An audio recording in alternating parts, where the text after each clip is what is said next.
mfite imyaka 56 kandi sinzi igihe nsigaje nkiriho hano ku isi. Birashoboka ko iyo ntaza kujya muri gereza mba narapfuye kera, ariko Imana yarampinduye kandi ishobora guhindura umuntu wese.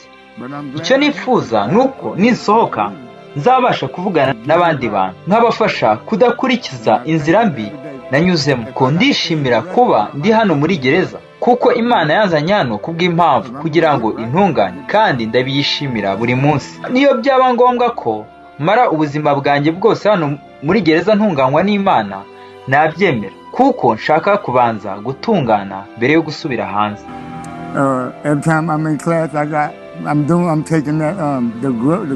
Igihe cyose ndi mu ishuri rya Bibiliya niga igitabo cya Paul Washer kivuga ku gusobanukirwa ubutumwa bwiza bw'icyubahiro, nanditse ibintu byinshi nkirimo kwiga kandi mbona ko byose bihura neza.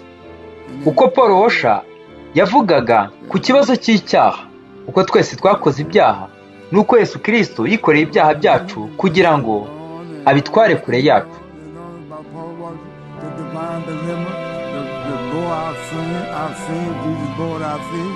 Took the sin away from us and all that. Every time I think about what he did for me, it hurts me, bro.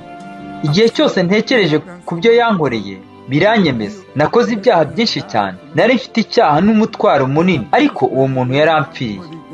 Uko ndushaho gusobanukirwa ibyo yankoreye bituma ndira buri gihe, kuko nari umunyabyaha mubi cyane, nari naraciriweho iteka, nari ndimo kujya mu muriro utazima iyo ntamenya Yesu. Kandi n'abandi benshi niko bimeze. Nitegereza abantu nkiri hano nkabona ari nk'imibiri ipfuye mu buryo bw'umwuka, nkagerageza kubabwira nti menya Imana, egera Yesu, ngwino twigane ijambo ryayo, ngwino tujyane gusenga. Bamwe barambaza bati urashaka ko tujya mu rusengero? Nkabasubiza nti yego rwose, kuko ibintu birahinduka iyo uri kumwe n'Umwami. Ahindura umutima wawe.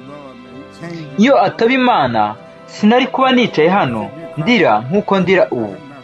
Mbere ntacyo byari bimbwiye, sinabyitagaho, ariko ubu kumenya ibyo yankoreye nabura nte kumukunda.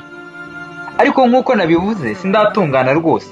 Imana iracyankoraho kandi nizeye ko izakoresha ubuzima bwanjye mu gukora byinshi. Nizeye ko ubuhamya bwanjye bushobora gufasha abandi kudakurikiza inzira mbi nanyuzemo, kandi wenda Imana ishobora